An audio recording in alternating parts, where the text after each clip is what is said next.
जिन हाथों में कलम होनी थी वो तख्तियाँ उठाए खड़े हैं। ऐ मेरे वतन बता तेरे बच्चे किस उम्मीद में अड़े हैं। जी हाँ दोस्तों, अभिजीत दीपके इस नाम से आप वाकिफ होंगे। अभिजीत दीपके के ऊपर आज स्याही से किया गया हमला। पहले सोनम वांगचुक को आज सुबह 7 बजे जबरदस्ती पुलिस उठा ले जाती है, ये कह करके ये हाईकोर्ट का ऑर्डर है, जबकि ये हाईकोर्ट के ऑर्डर में कहीं भी ये नहीं लिखा गया कि आप जबरदस्ती इन्हें इस तरह से उठाकर हॉस्पिटल ले जाएं, बल्कि ये कहा गया था कि इनकी सेहत की निगरानी कीजिए। इस घटना से एक दिन पहले अभिजीत दीपके ने सोनम वांगचुक से पूछा था कि क्या आप हॉस्पिटलाइज्ड होना चाहते हैं, तो इनका जवाब था कि नहीं, मैं अभी ठीक हूँ। जब देर शाम तक इनकी तबीयत ठीक थी, इनका पोटाशियम लेवल करीब 4.3 था, तो अचानक इनकी तबीयत इतनी कैसे बिगड़ गई। दिल्ली के पुलिस, आरएफ, तमाम लोग सैकड़ों की तादाद में अचानक से सिविल ड्रेस में आते हैं और मानो इन्हें मेडिकल ट्रीटमेंट के लिए नहीं बल्कि किडनैप करके ले जाते हैं। वहाँ मौजूद स्टूडेंट्स ने तो ये भी आरोप लगाया कि पुलिस ने इन्हें गालियाँ दी। उन्हें ये कहकर उठाया गया कि उठ साले बहुत हो गया। अचानक से पुलिस सफ़ेद चादर लेकर धोखे से ज़बरदस्ती आई, जबरन घुसकर मारपीट की गई और ये सब वहाँ तब हुआ जब अभिजीत दीपके वहाँ मौजूद नहीं थे। सोनम वांगचुक के साथ वहाँ जो कुछ भी हुआ उससे वहाँ के हालात और ज़्यादा ख़राब हो गए हैं। स्टूडेंट्स में बहुत ज़्यादा गुस्सा है। अभिजीत दीपके ने तो ये ऐलान कर दिया कि अब वो सोनम सर की जगह अनिश्चितकाल अनशन पर बैठेंगे और उन्होंने लगातार अपनी स्पीच के जरिए से उस सिचुएशन को संभालने की कोशिश की। और इसी दौरान एक और वाक़या होता है जब अभिजीत दीपके पर वहाँ मौजूद एक महिला ने स्याही फेंक दिया। आप देख सकते हैं इस वीडियो में किस तरह से अभिजीत दीपके के चेहरे पर स्याही है, मगर क्या ये स्याही इनकी हिम्मत को तोड़ देगी? नहीं दोस्तों, इसके बाद भी इनका कहना है कि ये स्याही का रंग मेरा अपना है। वो शायद इसे बाबा भीमराव अंबेडकर से जोड़ रहे हैं, वो शायद इसे दलितों से जोड़ रहे हैं।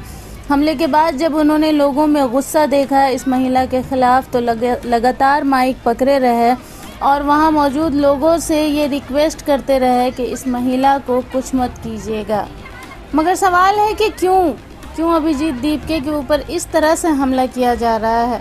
कभी उन्हें थप्पड़ मारा जा रहा है, कभी सोनम वांगचुक को इस तरह से किडनैप करके ले जाया जा रहा है, कभी उन पर स्याही फेंकी जा रही है। क्यों?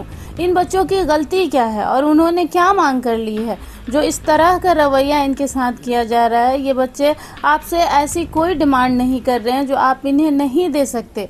ये इस देश के एजुकेशन सिस्टम को सुधारने के लिए वहाँ लड़ रहे हैं, ना कि कोई गुंडागर्दी के लिए। फिलहाल अगर हालात देखा जाए तो स्टूडेंट्स में बहुत ज़्यादा आक्रोश है। कहीं से भी ये प्रोटेस्ट रुकती नज़र नहीं आ रही, बल्कि सरगर्मियां और बढ़ गई हैं। और अभिजीत दीपके ने तो ये तक कह दिया कि इन्हें अब धर्मेंद्र प्रधान नहीं बल्कि पीएम मोदी का इस्तीफा चाहिए। आज तक हम धर्मेंद्र प्रधान का इस्तीफा मांग रहे थे, नीट में जिन बच्चों की आत्महत्या हुई उनके जिम्मेदारी के लिए, लेकिन आज जो खिलौनी, आज जो नीच हरकत करी है सरकार ने, अब हम नरेंद्र मोदी का इस्तीफा मांगेंगे। नरेंद्र मोदी का इस्तीफा चाहिए, अब मोदी का इस्तीफा मांगा जाएगा। अब बात करते हैं सोनम वांगचुक की। तो सोनम वांगचुक को सफदरजंग अस्पताल में एडमिट किया गया है। इनकी पत्नी को सिर्फ इनसे मिलने की अनुमति दी गई है, मगर इन्हें मोबाइल अंदर ले जाने की इजाज़त नहीं है। डॉक्टर इन्हें सोनम सर की मेडिकल रिपोर्ट्स नहीं दे रहे हैं। इन्हें सब वजह से सोनम वांगचुक की पत्नी ने इन्हें दूसरे अस्पताल में शिफ्ट करने की मांग की है। अभी मैं ये सफदरजंग हॉस्पिटल के बाहर खड़ी हूँ जहाँ पर सोनम वांगचुक को एडमिट किया गया है। आज सुबह उन्हें जंतर मंतर की साइड से यहाँ पर लाया गया, बिना उन्हें बताए या बिना मुझे बताए। और कल शाम को ही सफदरजंग के ही डॉक्टर्स ने उनका चेकअप किया था और सारे वाइटल्स नॉर्मल थे और पोटाशियम उनका 4.3 था शाम को 4:15 बजे। लेकिन अभी हमें कह रहे हैं कि पोटाशियम 2.9 हो गया है और लाइफ थ्रेटनिंग है। लेकिन जब हमने कहा कि रिपोर्ट दिखाइए, क्योंकि हम बिना रिपोर्ट के कुछ भी उनको देना नहीं चाहते हैं, मैंने क्लियरली ये कहा है कि कुछ भी ओरल या इंट्रावेनस बिना मेरी कंसेंट के उनको नहीं दिया जाएगा और जो भी दिया जाएगा वो रिपोर्ट के बेसिस पे दिया जाएगा। लेकिन वो हमें वो रिपोर्ट दिखा तो रहे हैं जिसमें 2.9 है उनका पोटेशियम, लेकिन दे नहीं रहे। तो इसीलिए ये ट्रांसपेरेंसी की वजह से मुझे ये ट्रस्ट में प्रॉब्लम आ रहा है। और ऊपर से अगर ये मेडिकल ही इशू था तो इतने पुलिस यहाँ क्या कर रही है?